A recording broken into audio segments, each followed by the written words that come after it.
Dear friends and colleagues, just now, the Conference of Parties, or COP27, is wrapping up in Sharm el-Sheikh, Egypt. As many of us have grown accustomed to, the results are not particularly surprising or positive. Plenty of talk and little actual action.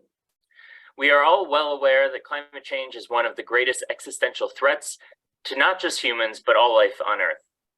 It has been inspiring to watch the public actions of our colleagues in the movement for climate justice, as well as individual and grassroots activists who have mobilized for urgent action at a global level, and it is quite reminiscent of the peace protests of the past. But it seems that even these mass protests are doing very little to influence the current situation we find ourselves in and the decisions of governments to make a transition to clean energy and net zero emissions. This is a struggle we are too familiar with in the peace movement. For nearly 80 years, we have been fighting for a world free of nuclear weapons, another great existential threat. And while progress has been made in the form of the Treaty on the Prohibition of Nuclear weapons-free zones, and many other issues, the nuclear threat continues and is now again in focus as the war in Ukraine wages on and the nuclear rhetoric, particularly that of Russia, again heightens. In fact, the peace movement has been mobilizing since the end of the Cold War about the need for a resolution to continued tensions between the Eastern and Western blocs, and the key roles of common security and the Organization for Security and Cooperation in Europe in shaping a Europe that resolves conflict through dialogue and negotiations rather than war. We have been fighting against the continued militarization of the West, of NATO, of Russia, and beyond, but our voices have not been strong enough to discourage the developments that have led us to the present moment of high tensions. But social movements have had many successes over the years as well. From the anti-Vietnam War protests to the end of apartheid in South Africa, anti-colonialist movements, and of course the fight for workers' rights. The message that stands loud and clear is that together we are stronger, and that we must take a multifaceted approach to resistance in order to make change. For this reason, if nothing else, there is urgent need to link peace and environmental activists together and work for a larger systemic change, a socio-ecological transition for peace. And there is plenty of common ground between the movements, but likewise, many areas of contention, misunderstandings, and perhaps above all else, disorganization. Let's start with the common ground. The basis of most all social movements is the need for justice. Justice for the environment, justice for affected peoples, for the elites who have put us in a disastrous situation that we are now in. At the most fundamental level, we want justice and we want a world where people can live free of the fear of existential threats such as climate change and war. But at a deeper level, we see that our movements are much more interconnected than just this surface level. Firstly, we must emphasize the strong role that militaries play in climate change and destruction of the environment. Just this past week, Scientists for Global Responsibility and the Conflict and Environmental Observatory released a groundbreaking report on greenhouse gas emissions by the military. First, to clarify, since the onset of discussions on climate change and the Kyoto Protocol of the 1990s, states have been exempt from sharing any data on the emissions of their militaries. This has continued on through the Paris Accord and now until today. The new report therefore has to estimate, based on data on emissions from limited resources, and comes with a very conservative estimate on these emissions. The results, militaries around the globe make up 5.5% of overall greenhouse gas emissions. While on first glance this might seem like a small amount, civil aviation, something often discussed when we talk about climate change, only accounts for 2% of overall emissions. Furthermore, if the global military complex were itself a country of its own, it would be the fourth largest polluter, more than Russia itself. Likewise, militaries in war are absolute destroyers of the environment. From the immediate effects of bombs on destroying natural environments to many less clear connections. For example, right now in the war in Ukraine, the destruction of cities means that these will have to be rebuilt, reconstructed through processes which remain carbon and energy intensive. Landmines, another example, can leave entire areas of natural land as hellscapes which cannot be used for reforestation, farming purposes, or anything else. They continue to present a risk even after the war ends. Even outside of a direct context of war, militarization itself contributes to the destruction of the environment. Military bases and military exercises occur year-round all over the world. Tests of missiles that end up in the ocean, the use of chemicals that seep into soil and groundwater, making them fit for any kind of use, are all regular and accepted in our militarized society of today. Furthermore, the construction or expansion of military bases intrudes on natural lands. Our colleagues in Okinawa have well-documented evidence of how the U.S. military base there has permanently damaged the wildlife of the coast. Likewise, on Jeju Island in South Korea. Similarly, also in the U.S. colony of Guam, indigenous land, over 1/3 of the total island has been confiscated by the military and had its natural lands destroyed. There can be no environmental justice as long as the militarized and colonial powers of today continue to treat the world and the planet as their playground. Nuclear weapons are likewise closely tied to environmental issues. We see the continued danger of Chernobyl as an example of how were nuclear weapons to be used, the environment suffers as a direct result. Nuclear tests carried out in and around Pacific nations continue to have adverse effects on the environment and peoples present there. Furthermore, a study from the past decade acknowledged that even a limited nuclear war between India and Pakistan, where 200 nuclear weapons were used, which is a fraction of the global totals, would launch enough debris into the atmosphere to block out most sunlight for decades and cause immeasurable damages to the environment and life on our planet. A second major connection that I would like to mention is the exact opposite. We know militarization affects the environment, but the environment can also affect issues of peace and war. As natural disasters become more common, such as floods and droughts that we've seen in recent years, conflicts over limited resources, whether it be water, food, land, etc., are likely to turn more violent.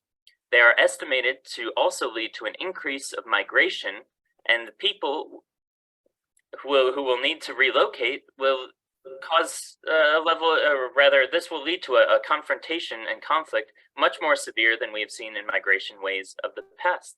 And maybe this is a cynical view, but I cannot imagine that the border forces of richer nations, of Europe, for example, will use less aggressive tactics than they had in the past. More likely, border forces themselves will be further militarized against climate migrants.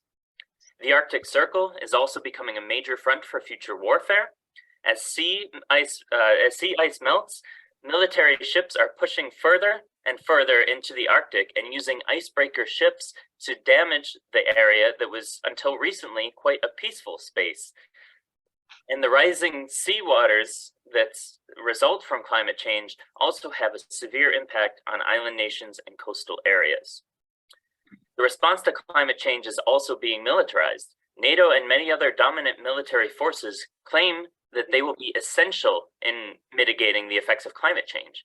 Why should we have a weaponized, militarized force protecting us from climate change when they themselves are also damaging the climate? So indeed, there's a vicious cycle between climate and environmental degradation and war. But there is equally a chance for a virtuous cycle to address both problems at the same time, and this comes down to political will. Which brings me to my third point. This is the overlap of the work between climate and peace activists. We need to prioritize military spending on the right causes and redefine security to address the challenges of our time. There is another great report that was just released recently by the Transnational Institute, Stop Wapenhandel in the Netherlands, and Tipping Point North-South. The report, called Climate Collateral: How Military Spending Accelerates Climate Breakdown, details the discrepancy in military spending. A few standout points. The richest countries are spending 30 times as much on their armed forces as they spend on providing climate finance for the world's most vulnerable countries, something they are legally obliged to do. 7 of the top 10 historical emitters are also among the top 10 global military spenders. Just to name a few here, in order of spending, we have the United States, which spends by far the most on the military, followed by China, Russia, the United Kingdom, France, Japan, and Germany. And then 3 more of the top 10 military spenders, Saudi Arabia, India, and South Korea, are also extremely high greenhouse gas emitters. Many of these countries also engage in the activity of greenwashing their militaries. They claim to make their militaries more carbon neutral, but this is purely rhetoric. And as the report that I've mentioned here details, there is no reason to believe that there is any real concrete developments on this front. In fact, newly developed technologies, including the F-35 fighter jets from the United States, pollute much more than their predecessors and are scheduled to be in operation for the next 30 to 40 years. The only way any of these nations can purport to be carbon neutral is to completely ignore their military emissions. As we've seen at COP27, loss and damage is also a major talking point for these countries, most at risk of the impacts of climate change. These richest nations increase their military spending every year while claiming that they cannot afford the necessary commitments to a green transition. We know this simply is not true. In fact, 1 year's military spending by the top 10 military spenders would pay for the entire promised international climate finance for 15 years. That's about 100 billion a year. $70 billion of $70 billion of climate adaptation could be paid with just 4% of what the top 10 military spenders spend annually on the military, and 3% of global military spending annually.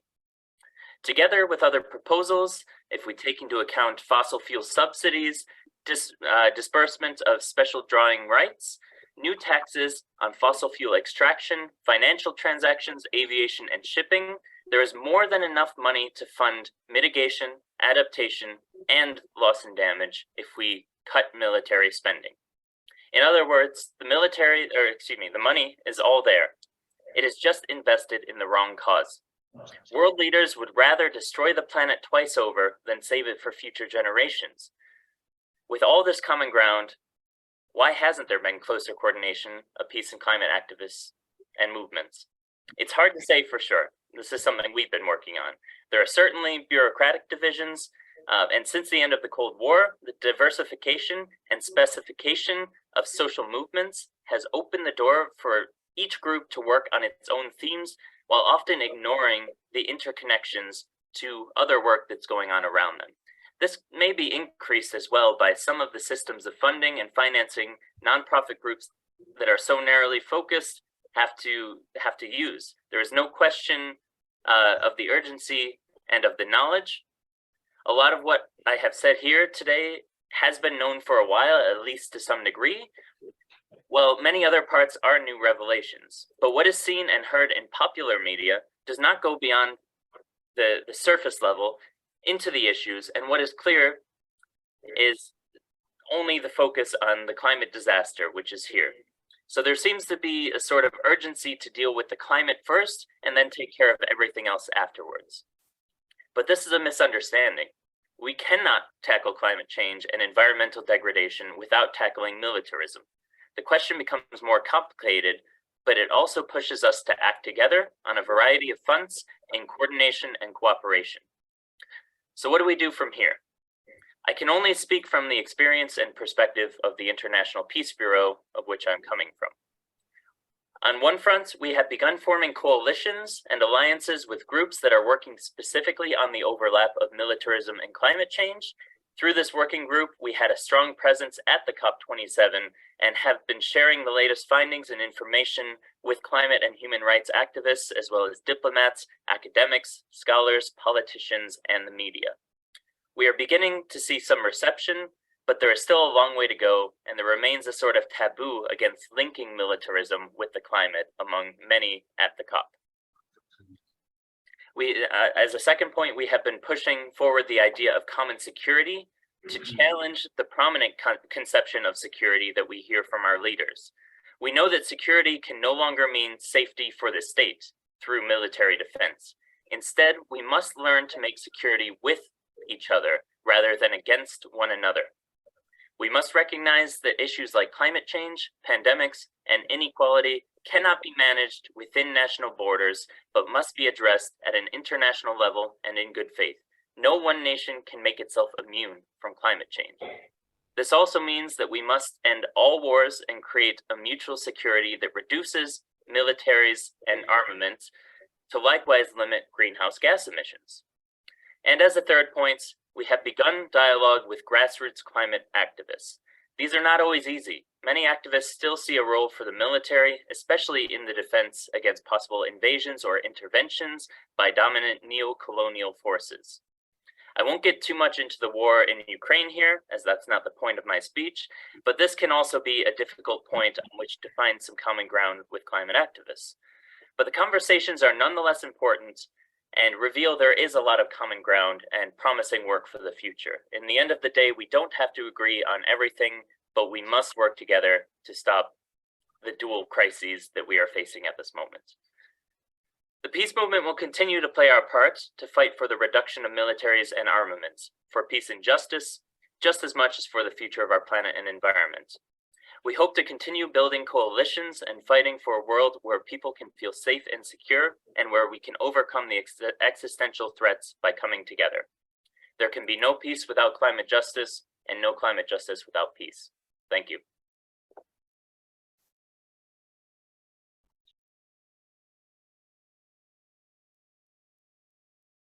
Kiitos Sean.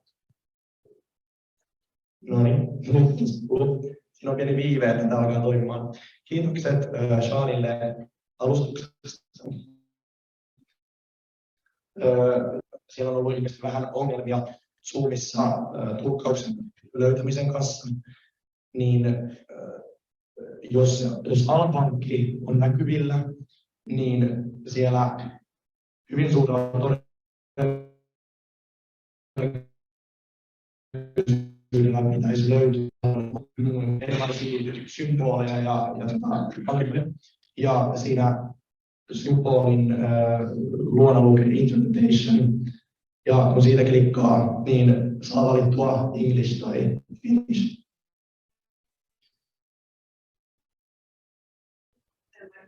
Nettiä päälle. Mikä on se ensimmäinen? Mä tullaan sitä hetken päästä. Joo, Sean nosti tärkeitä huomioita esiin alustuksessa.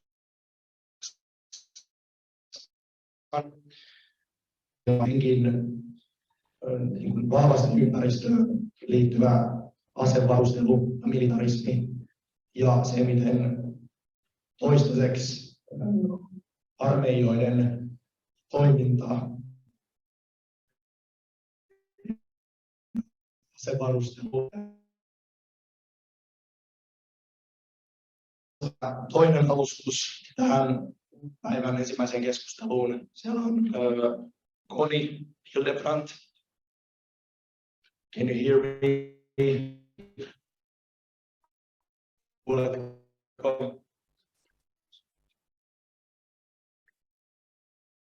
Okay, many thanks for inviting me in this conference, and I will speak about why do the peace and environmental movement need to go together, and I would like to base my presentation on 3 theses.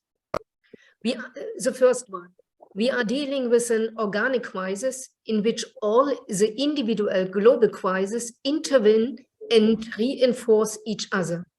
Second, we have to expose the class character of the Ukraine war and the consequences based on who are the winners of the war, who are the winners of the measures. The winners are not interested in peace and social ecological transformation. They are opponents of the peace movement and the environmental movement. And my last thesis, successful resistance is only possible together. Peace and environmental movement have to go together. I come to my first point. We are moving in a situation in which the individual global crises are interlocking and intensifying. Last year, 828 million people worldwide were affected by hunger. Every third country in the world is threatened by water shortage. The global warming may force more than 200 million people to migrate within their countries or regions by 2050. This also reinforces the social crisis and increases the political crisis and conflicts. Moreover, the rulers are concerned with the new orientation, globalization, the redefinition of world in times of transition to the post-fossil capitalist mode of production. Russia's war aggression against Ukraine must also be placed in this context. This war cannot be excused by anything, not even by NATO's eastward enlargement. This war is an expression of inner imperialist contradictions and repressions, a historical caesura in relation to Russia, and in relation to the changing of global balances of power in the struggle for spheres of influence and resources under the condition of the climate change. This war stands for newly formed competing power blocks that face and threaten each other globally. These include the threat of nuclear conflict, which was one unthinkable. Russia is threatening to use nuclear weapons, and on the NATO side, the policies of nuclear deterrence is being propagated. With over 14,000 nuclear warheads in the world, nuclear weapons pose the greatest risk to global security. And the threat of mutual annihilation affects of all peoples world. That is why 91 countries have signed the Nuclear Weapons Ban Treaty and 68 countries have ratified the treaty. However, no countries that produce or develop nuclear weapons are among them. Also, the ban on the development, production, and use of nuclear weapons has now become valid international law. The foreign policy in Germany and Europe include deterrence with nuclear weapons. These threats have long been strategically underpinned in Europe, both materially and politically. This includes increasing the military expenditures of all NATO member states to 2%. The first time the military spending worldwide exceeded $3 trillion in 21 before the Ukraine war. $2 trillion to go in armaments, that is 2 times more what would be needed to tackle the climate crisis in development countries. Money that is actually needed for the green transformation, but it spends on destroying people and nature. The annual arms report of the 2 Christian churches in Germany described that 2/3 of the European Union arms exports go to the state outside of the EU. Place 1, United Emirates, and on the second place, Saudi Arabia. German tanks go to Saudi Arabia and Ukraine. And at the same time, German foreign minister, like the German president of the European Commission, Ursula von der Leyen, speaks about a value-driven foreign policy. I would ask, what kind of value does it mean? On the European levels, the strategic compass includes build-up of military power through the European rearmament programs to defend its own geopolitical interests, such as securing access to critical raw materials. At the same time, we see additionally promoted by sanctions and their consequences, a new global quality of economic war. These also intensifying and driving to war. And who are the winners? Who are the winners of this war and measures?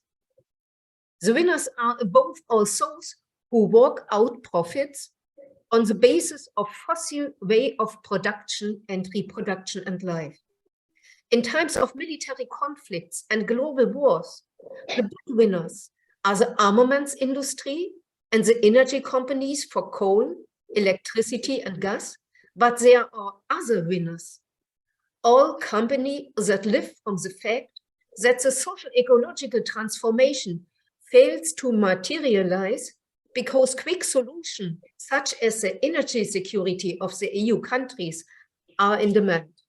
Because the social relief leads to the burden of the public budget, so that necessary investment for social ecological transformation are not enough. And because the people have to deal with the existential crisis, with the existential question in the face of inflation, increased by gas and electricity prices, and so the lack of strength of resistance. The peace movement and also the environmental movement is not strong enough in these times. And what is also lacking between both is the working class. We are not able to involve also the working class. And beyond all that, the government and the military-industrial complex and the political right are using to push back climate policy demands.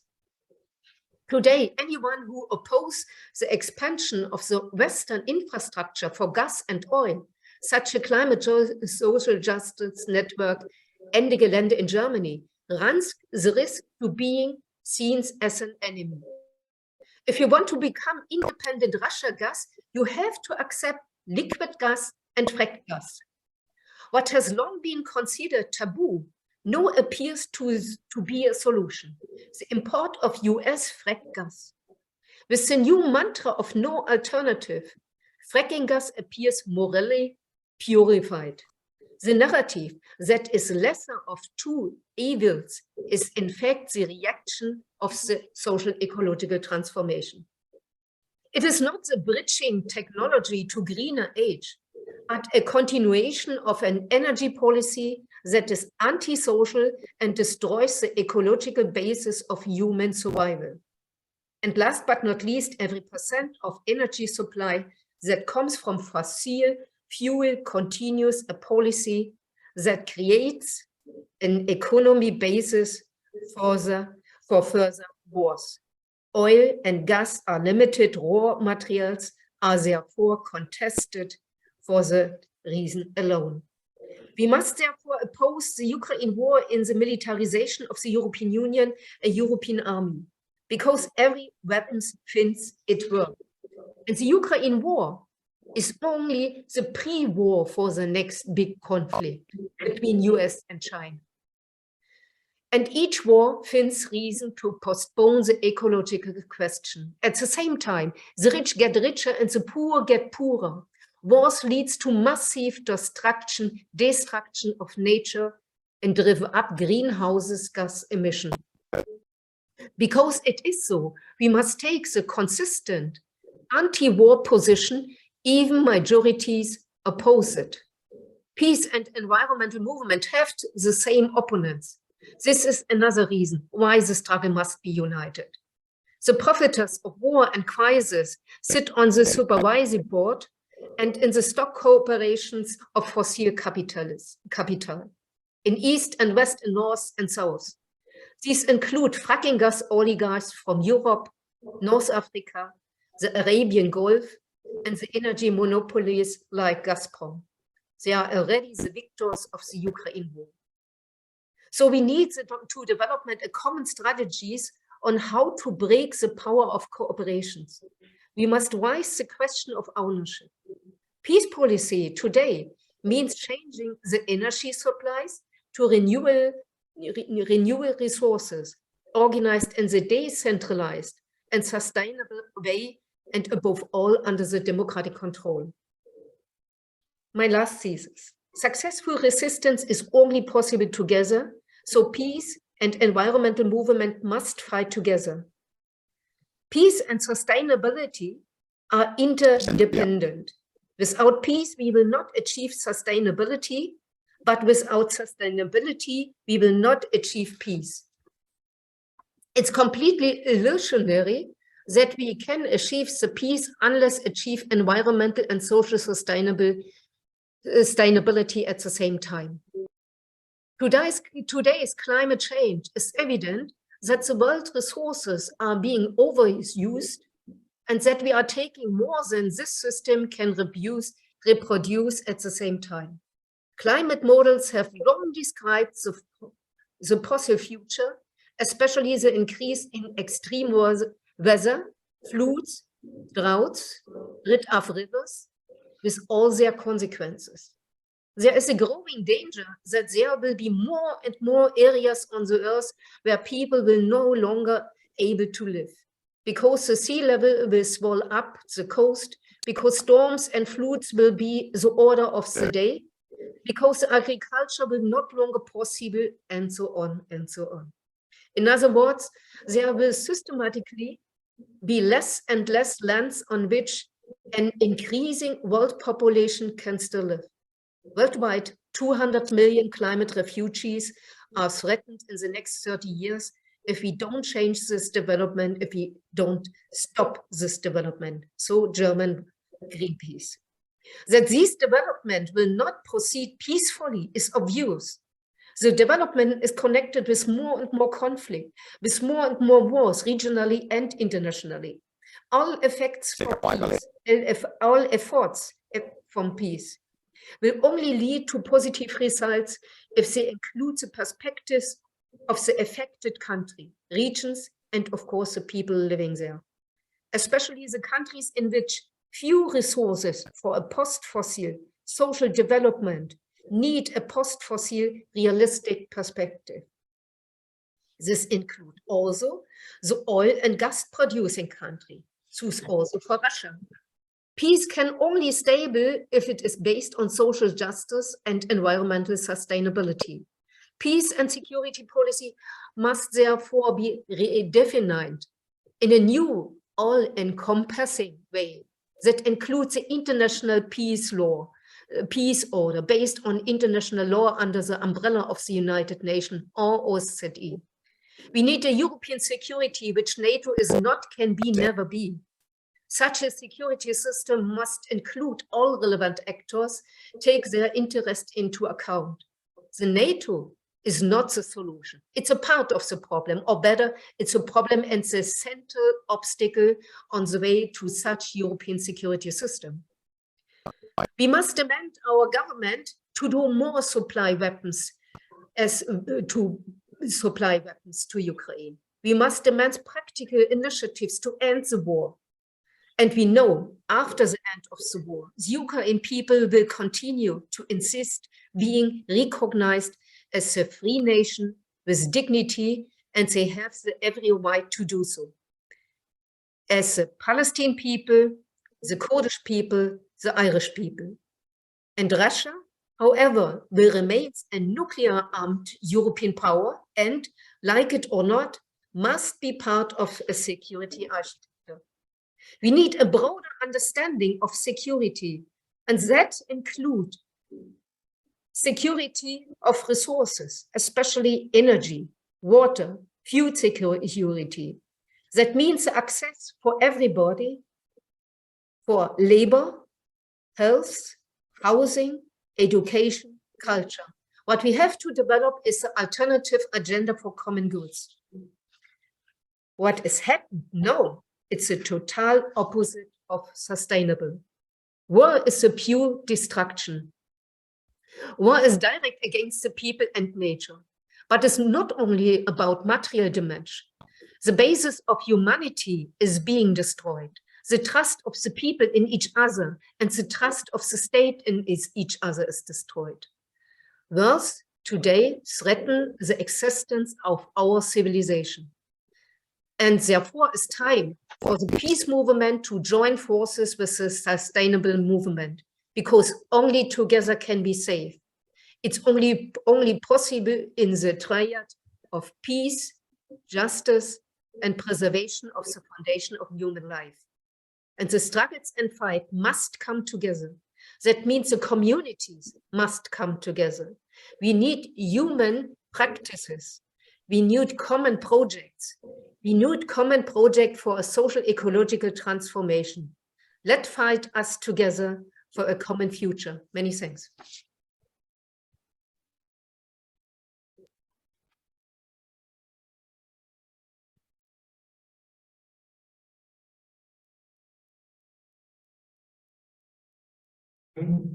No niin, joo, odotin taas viivettä, että kelloin alkaa toimimaan. Kiitokset Conny Hildebrandt loistavasta alustuksesta. Siinä tuli hyvin esiin myös näitä, millä tavalla eri asiat kytkeytyy toisiinsa, eli etenkin nämä globaalin politiikan ajankohtaiset kysymykset liittyen vaikkapa energiaan, öljyyn, kaasuun, niin ne on sellaisia, joihin rauhanliikkeellä ja ympäristöliikkeellä on myös sanottavaa, koska ne on luonnonvarat ylipäätään on sellaisia, joiden takia sotia on monesti käyty siitä, että kuka niin kuin luonnonvaroja hallitsee. Niin ne on sellaisia kysymyksiä, joihin sitten rauhanliikkeeltäkin vastauksia odotetaan, ja niitä vastauksia kyllä löytyy. Ja voisin parilla sanalla kertoa vielä tämän keskustelun alustajien näistä organisaatioista, eli International Peace Bureau, jota Sean Conner edustaa, niin on maailman vanhin rauhanjärjestö, toimii hyvin aktiivisesti ja tekee yhteistyötä aktiivisesti. Ja sitten Transform Europe on eurooppalaisten sivistys- ja tutkimusjärjestöjen yhteistyöverkosto ja foorumi. Ja esimerkiksi DSL Suomessa on ja toisena muistaakseni vasemmistofoorumi. Iso kiitos Seanille ja Connylle näistä alustuksista. Meillä on nyt ihan pienesti aikaa ennen seuraavan keskustelun alkua, niin tähän väliin voitaisiin ottaa yleisökommentti tai pari, jos niitä nyt herää mieleen. Tai Zoomissakin voi osallistua kyllä keskusteluun.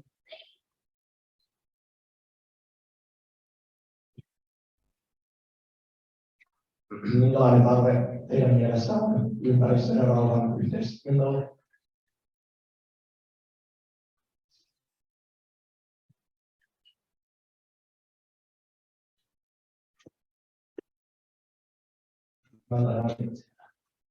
Kuuluisiko nyt Zoomikin ääni? Joo, Timo Jalkanen olen ja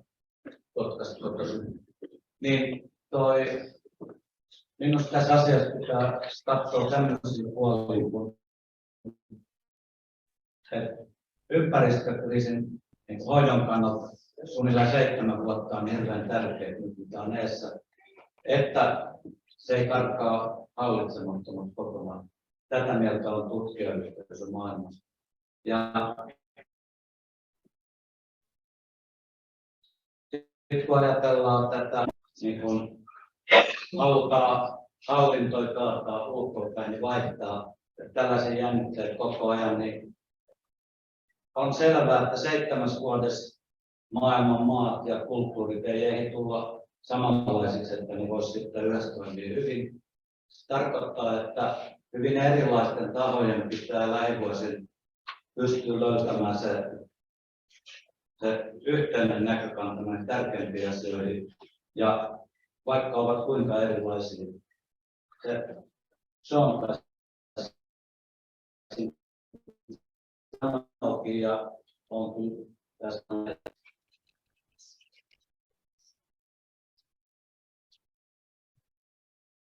Huomenta vain J.P. Räisinen, käsitetaiteilija, tuli tänne Helsingistä. Aika mahtavaa alkaa tämmöinen seminaari tuommoisten isojen kattojärjestöjen laajoilla puheenvuoroilla. Kiitos siitä. Itse mä kuitenkin tarkastelen tätä aika lailla sieltä kadulta ja aktivistin näkökulmasta. Ja nyt kun ollaan saatu inspiraatiota noihin isoihin teorioihin ja analyyseihin ja ymmärrykseen ja tiedon janotaan, ajatellaan, että me ei unohdettaisi sitä, että itse mä ainakin olen marksilainen taiteilija ja mä haluan muuttaa maailmaa ja se tapahtuu aika lailla silleen, että yhdessä tehdään. Ja Mä olen aktiivisena taiteilijoiden rauhanjärjestö bandissa ja meille keskeistä on ydinaseviisuutta. Ja me ajatellaan, että joka vuosi me kutsutaan ihmisiä niin mukaan sellaisiin yhteisöllisiin Hiroshima-taideteoksiin ja performansseihin. Ja mun järjestö BAND kutsuisi sellaiseen, niin haluaisin tämän seminaarin aikana ajatella, että tämä tulisi tämmöisen niin kuin ymmärtämisen ja analyysin lisäksi käytännöllisiä kutsuja, että mihinkä sitä voi lähteä mukaan, mutta tämä maailmaa muutetaan. Mä ymmärrän, että kattojärjestöt ei sitä tee, mutta ehkä meidän pitäisi antaa huoli siitä, että tämä ei olisi vain yläkäsitteinen puhe. Kiitos. Kiitokset kommenteista. Se on ihan totta. Tämän tapahtuman yhtenä isona tarkoituksena on se, että keskustelu ja toiminta ei enää vaan ääni huomioon tässä vaan koko ajan. Mutta tarkoituksena on siis, että me vähän suuntaan kautta jo kohti tulevaisuutta. Mikä on se seuraava toiminta, mitä me voidaan ympäristön ja rauhan yhteistoiminnan otsikolla ja teemalla lähteä rakentamaan. Ja siitä erityisesti viikonlopun loppupuolella, eli huomisen illalla asiaan palataan, mutta näitä toimintavinkkejä ja tapahtumakutsuja ja muita, niin on ehdottoman suotavaa esittää koko viikonlopun.